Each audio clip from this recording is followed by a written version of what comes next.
This is the Jack Murphy Podcast. Here's your host, Jack Murphy. Well, welcome back to the Jack Murphy Podcast. I want to thank you for being a part of today's program. We are approaching 200 subscribers, and I am so tickled. We have a bunch of comments from people that have been watching. They leave comments on YouTube. We appreciate it.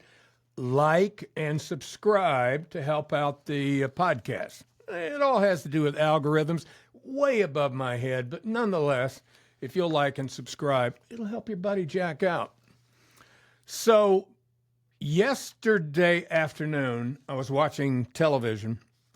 I had on one of the news channels, I can't remember which one, but they were showing an interview with a lady who's the new CEO of Cracker Barrel.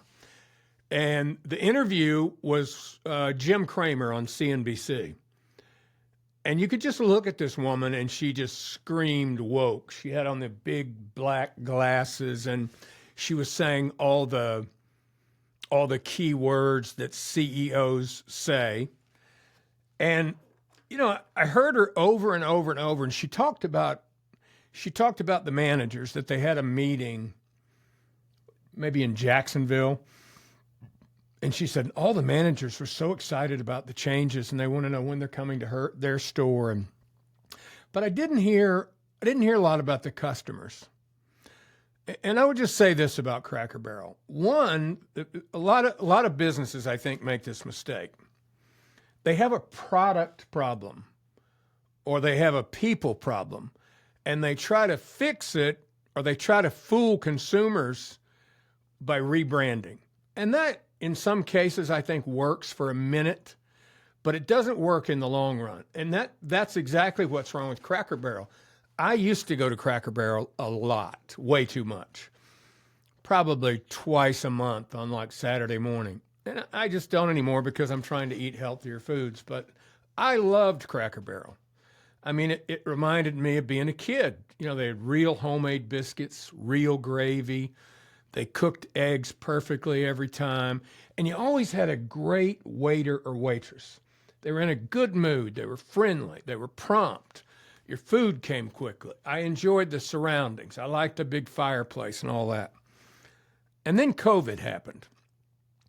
And I think what happened to Cracker Barrel was during COVID, they lost a lot of their good middle management. They lost a lot of their good store managers.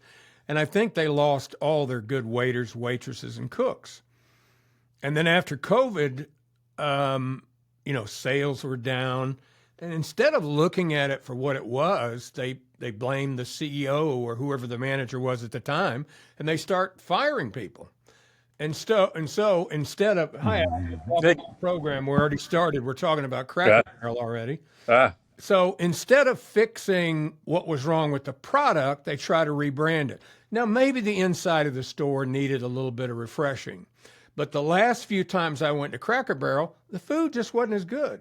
My gravy was cold, my biscuits were kind of stale, my over medium eggs were not right, and the biggest thing to me, the servers just weren't the same. So I think if they'd focused on their product and their employees the way they used to, no need to rebrand. Everything would have been just fine. But they got this new lady, and her answer is to rebrand. And the first thing she does, get this now, the name of the place is Cracker Barrel, right? Cracker Barrel. So she redoes the logo, and what does she do? She gets rid of the Cracker Barrel. She gets rid of the barrel. She gets rid of the barrel. Listen to this and watch this. Changes are coming to Cracker Barrel as the food chain CEO says the company's brand isn't relevant and has lost its shine. Now Cracker Barrel is planning to fully transform under a new strategic transformation plan. The restaurant plans to upgrade its menu, change its prices, remodel its locations, and focus on country store merchandise. Some of the new items include green chili cornbread, banana pudding, and hash brown casserole shepherd's pie. Did you hear what he said? They're going to focus on the store. Right. And to me, maybe they make a lot of money on the store, but to me, the store is the least important part of the Cracker Barrel. I don't go there to shop at their little shop because there's nothing for guys there. Am I right, Alpha? I've never bought one rocking chair sitting out front there. I have to say this. I have 2 rocking chairs. Those are out front. Those aren't in the store. Okay, I love the rocking chairs. Got it. But in the store, it's just a bunch of shiny stuff for women. That's all it is. They'll throw in a football jersey, depending on what part of the country you're in. You know this. If you're up in Virginia, you'll see a Virginia Tech jersey. Of course. If you're here in Charlotte, you'll see a UNC jersey. If you're in Atlanta, you might see a UGA jersey. But there's nothing in that store for men. Most of the clothes they have are grandma and grandpa clothes. Well, look, the bottom line is it's not the it's not that they've lost their shine. It's that they lost their quality of food. They lost their quality of service. That's simple. And that could be more of a local thing, actually. Local training. You train your staff. You hire the right people who want to cook the food like you want it cooked, like it's supposed to be cooked, and so that could be a local thing. But to I think during COVID, what happened was COVID happened. They lost all their good middle management. They lost all their good store managers, and they lost all their good waiters, waitresses, and cooks. Mm-hmm. And then after COVID, those people are hard to replace.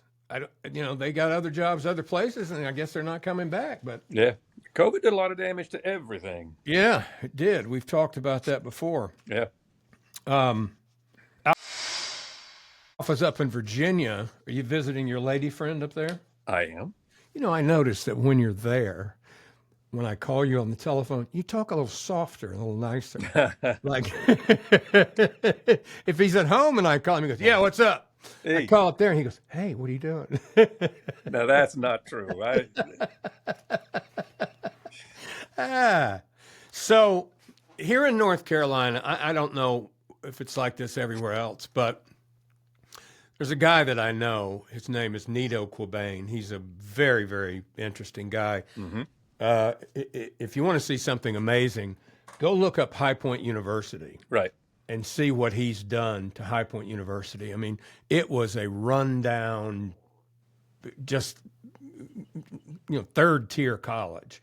And he has turned it into a world-class university. They even have sports teams, right? Not only they have sports teams, but they're doing well. Yeah. But they have built some of the most amazing buildings. It's kind of like it's kind of like a Methodist Duke. They have it's real upscale. Like they have laundry service, they have a steakhouse on campus, they have all these amenities. It's unbelievable. But he went to college. I knew him because my children went to school with his children, and I talked to him a few times. And he's from Jordan originally, and he told me how he learned the language and everything. But he went to Mount Olive College here in North Carolina, and I read this interesting story today. It's from the data came from Instacart, and it's about pickles and how big pickles are around the country. And people, I've been dying to hear a good pickle story. Well, first of all, do you use Instacart? On occasion, but not on a regular basis. No. How lazy do you have to be to have to call somebody else to go buy your pickles for you? I mean, if you're invalid or extremely busy and have a lot of money, maybe. Pickles aren't generally an impulse buy. No, you plan your pickle buys, I would think. Yeah, but the whole Instacart thing, I see people here. We have Harris Teeter. You can, and it's a Kroger bought them out, but you can go to Harris Teeter. And you can pay, I think it's $100 annually. And so you go online and you do your order online, and then it's like pulling into the drugstore line. Somebody brings your groceries out to your car. But for me, part of the joy of going to the grocery store is picking out, the items I want. Picking out the steak I want, or the piece of chicken, or the vet. I don't want some third party doing that for me. Because you're not guaranteed quality control when that happens. Exactly. Yeah. But anyway, they did Instacart. I don't know why they chose pickles, but they did. The states with the highest rate of pickle eaters, North Dakota and South Dakota. Huh. Wow. Now, do you think that's because the winters there are so severe that they probably pickle more stuff in the summer, and historically they ate a lot of pickles products? It's hard to get a fresh cucumber in January in North Dakota, so you got to go with a pickle. It's impossible. Now, I love pickles. I want to say this, and I have some personal preferences. Maybe you're different, but the big pickle brand, if you go in any grocery store in North Carolina, the big pickle brand is Mount Olive. Ah, okay. And it's a big name. There's Vlasic, there's Mount Olive. I don't know what some of the others are, but Clausen. But anyway, I don't like the Mount Olive pickle. I'll just say it, even though it's a North Carolina product. You know why? No crunch. Yeah, a soft pickle is not, you want your pickle good and firm. Yeah, it's a mushy pickle. So you said that pickles are not an impulse buy. I disagree. Oh. I'm at Costco not long ago. Yeah. And I see this plastic container. It was in the section where they have like smoked salmon and stuff like that. I see this container and I went, those look like really good pickles. I'm going to buy them. And I bought them. They're called Grillos, Grillos. And they're crispy, crunchy pickles. And I fell in love with them. It's the only kind I buy and eat now. Oh, wow. So, yeah, because there's nothing worse than a limp pickle. No, you can't deal with a limp pickle. Now, I tried over the summer, I grew some cucumbers, and I bought some, I got some mason jars, and I bought this pickling stuff. I don't know what it's salt. It's got a lot of salt, I'll tell you that. Yeah. And you put it in with vinegar and some dill in there, and it was some of the worst pickles that I've ever had in my life. They weren't mushy, but I bit into it. It was just so. There's a real art to making the pickle. Do you remember the Andy Griffith episode where Aunt Bee made all these pickles? Yeah, and they couldn't eat them. They were terrible. I think Andy called them kerosene cucumbers. It always goes back to Andy Griffith. Yeah, of course. It always goes back. Every lesson in life you can learn that will help you comes from the Andy Griffith show. Now, the state that eats the least pickles, Florida. Well, you'd think, old coots like us would eat a lot of pickles. Followed by Hawaii, California, Washington, D.C., New Jersey, Nevada, New York, and Maryland. So anyway, but I am pretty particular about my pickles. Well, obviously, yeah.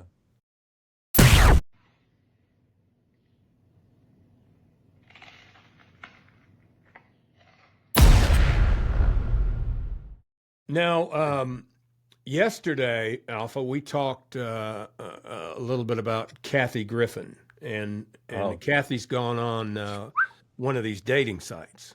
Oh, really? Yeah, she's on Hinge as her dating site of choice, and so I had found some pictures of her, and we were trying to decide what her profile picture would be. Yeah. And I really couldn't find one. I had to go back 20 years to find one that might get her a date.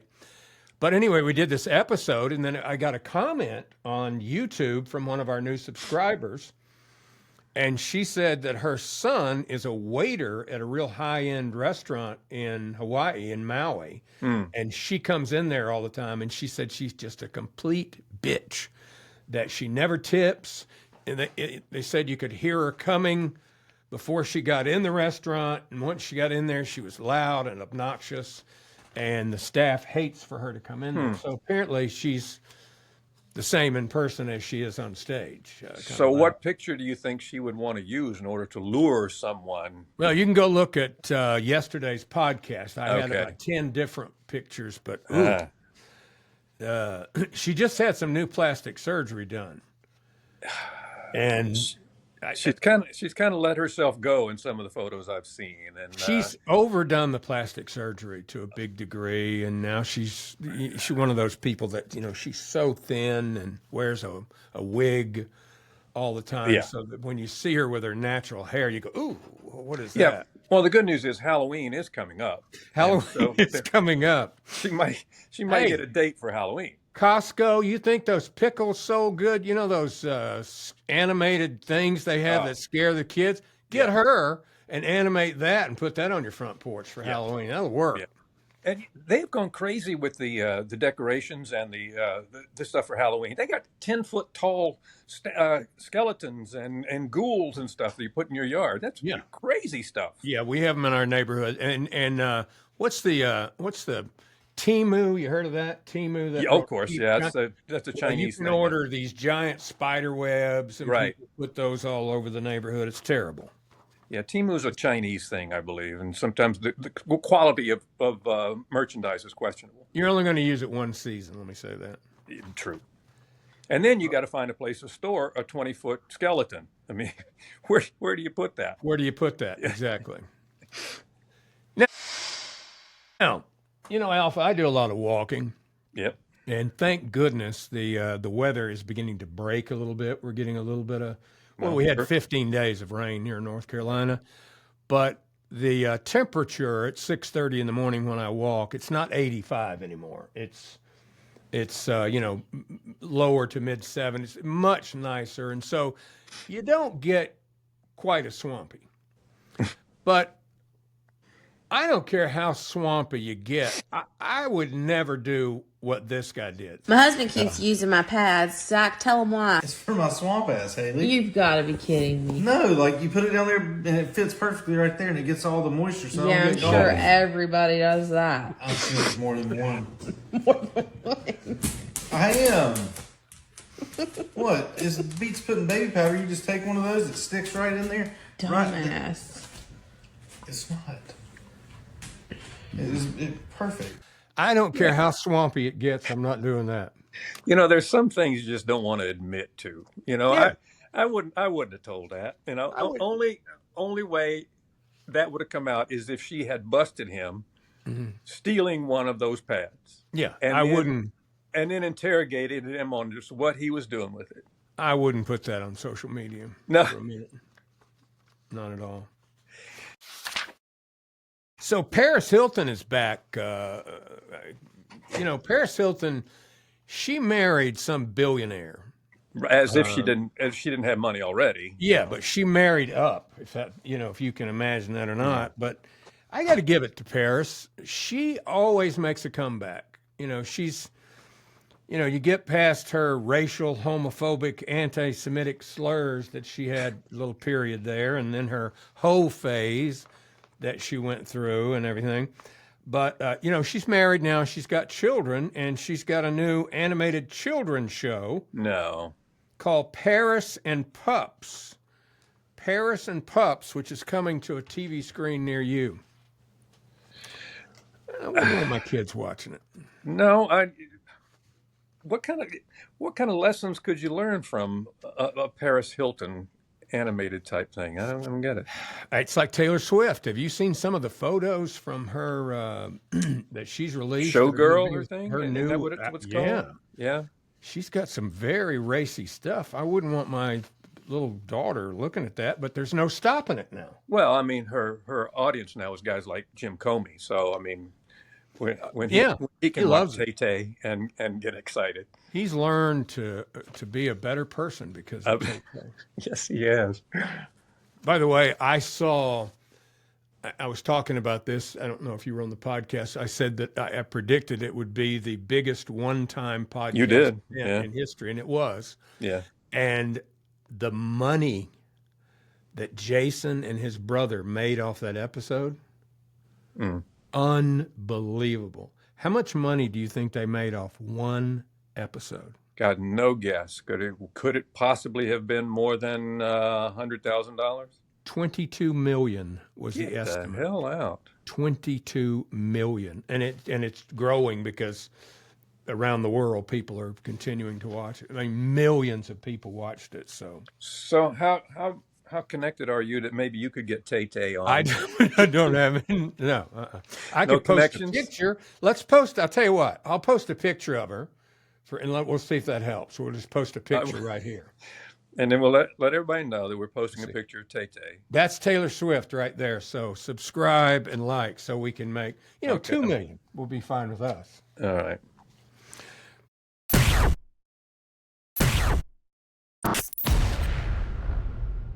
By the way, Brooke Hogan Hulk's daughter is still claiming that the death wasn't on the up and up.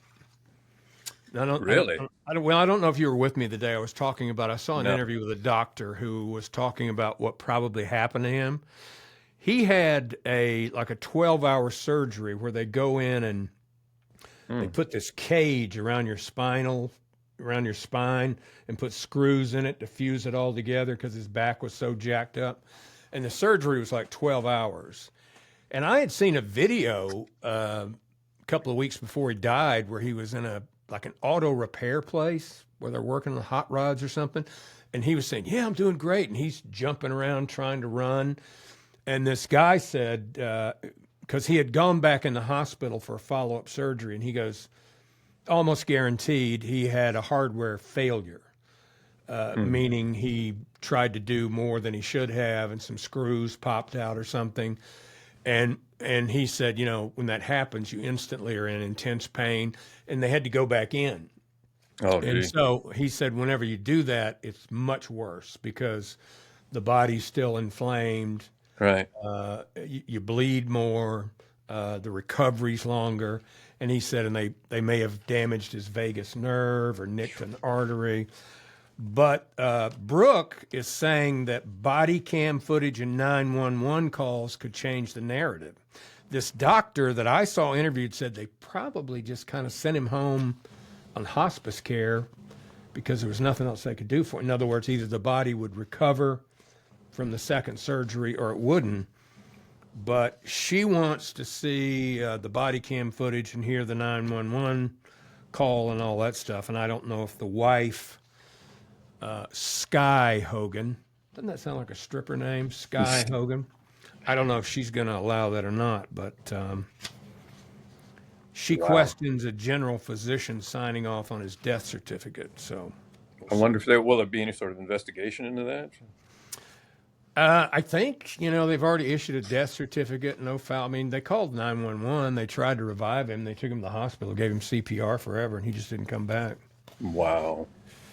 So, anyway. Well, we do have our meth story of the day today, Alpha.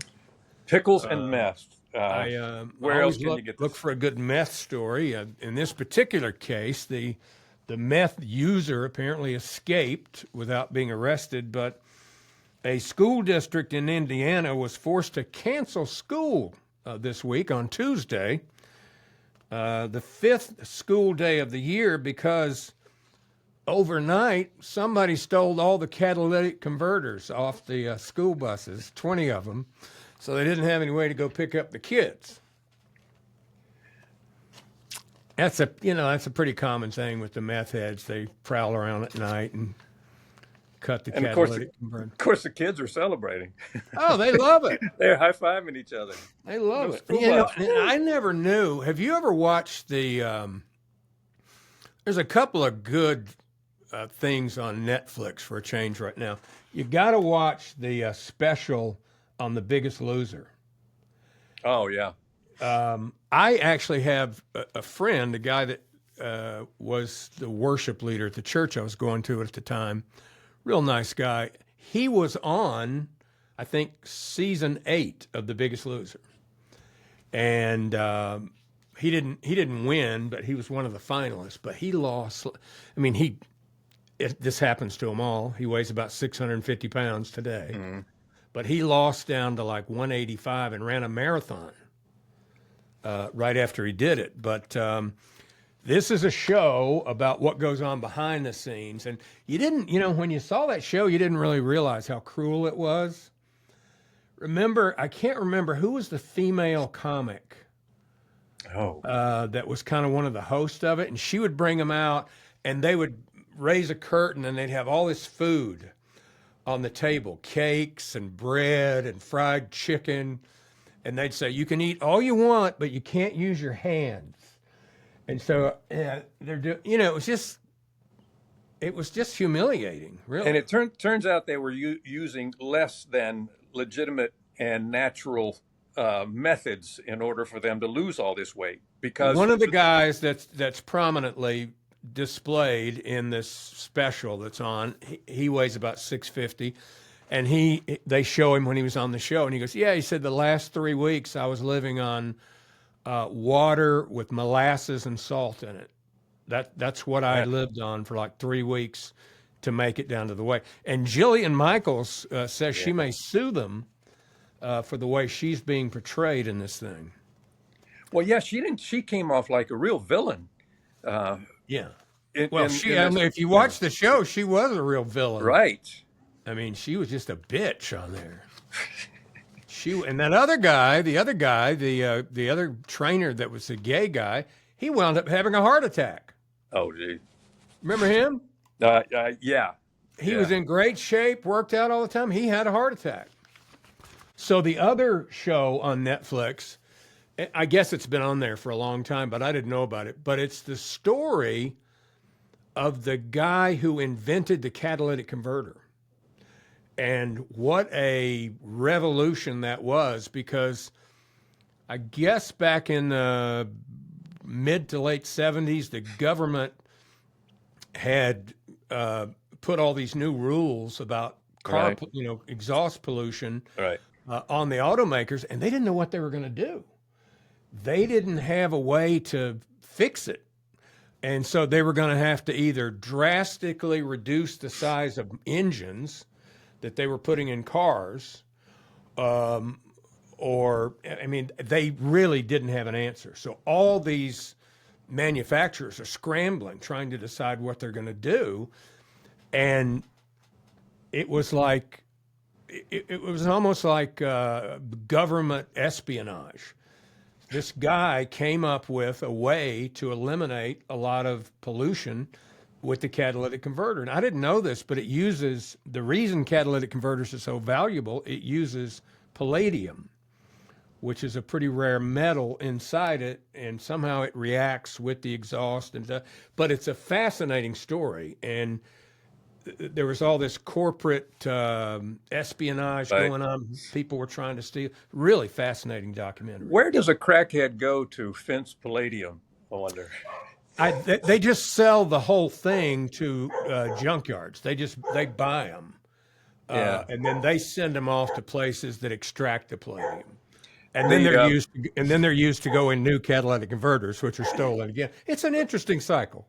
There was a lot of catalytic converter thefts in L.A., and one of the L.A. City Council people said, "Well, if they didn't make them so easy to steal." Yeah. That's like the. Was it the mayor of D.C., not the one that's the mayor now? Marion Barry?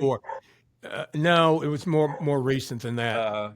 She said she wanted to sue Hyundai because they made their cars too easy to steal. Yeah, right. They were too easy to get in and bust the ignition, and that's why they had so many car thefts, and that's why their statistics were so bad. Well, D.C. has a history of electing some questionable mayors. I mentioned Marion Barry. Remember, he got caught in a hotel doing crack with a prostitute. And then the one the other day when they asked her, since the National Guard was there, they asked the chief, well, what's the chain of command? And she goes, yes. What's that? Yeah. Pamela Smith, the chief of police, mentioned chain of command, and she goes, I don't know what that is. What's that? I don't know what that is. But Marion Barry, his excuse was, when he got caught doing this, the bitch set me up. Yeah, I remember that. He was great. He was classic. Yeah. And there's another one who had kind of a comeback after all that stuff happened to him. Well, he did too. He got reelected after that. Yeah. Now, the good news about all this is Democrats are losing like crazy, Alpha. Democrats are losing the registration rates in all 30 states that track party affiliation. Well, it's not just they're losing, the Republicans are gaining. Gaining, yeah. And so while the Democrats are losing, 2.4 million registered voters? Exactly. Republicans are gaining over 2 million on their side. So that's a 4 million turnaround. Yeah, and it's all because of these two guys. Oh, those pretty much. The pride of New York. I just cringe every time I see either one of them, because I know when they open their mouth, they're going to lie. Whatever comes out, it's going to be nothing but propaganda. There's not going to be any facts. There's not going to be any truth to it. It's just going to be bash. It's going to be MAGA this, MAGA that.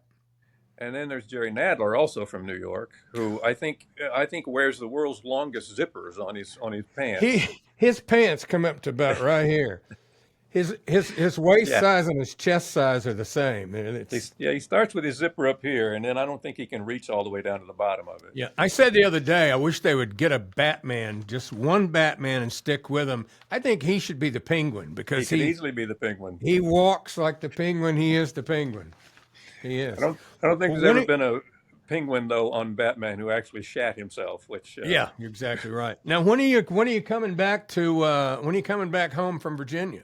I have a celebration for my brother who's having a birthday, and then a dear old friend all the way back from elementary school all the way through high school is having his 50th wedding anniversary, and that all takes place this weekend.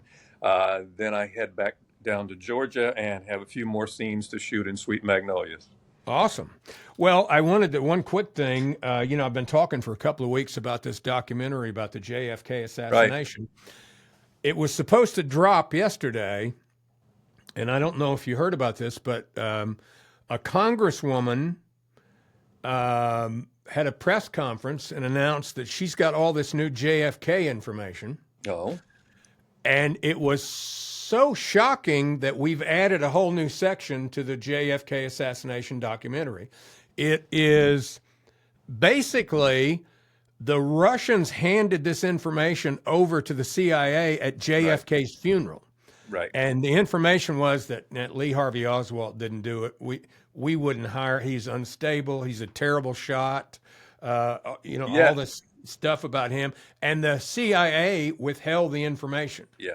To further their narrative. So the Russians quote on that, if I read that correctly, is that while he was in Russia, he went hunting, and the quote was, he couldn't shoot for shit. Yeah. So we're going to talk about that tomorrow. And also, I've got a classic clip I don't have time for today. We'll get to tomorrow of Joy Reid, ex of MSNBC, with one of the most racist things you've ever heard in your life. Yeah. But if you reverse what she said, it would automatically be attacked by everyone. Everybody. Because it's universally insulting and outrageous, and it's okay for her to say it. It's pretty incredible. So anyway, we'll feature that video tomorrow. Anyway, thank you for watching the Jack Murphy Podcast. Alpha, thank you. Yep. Hit the like button on the video and subscribe, and we will see you tomorrow.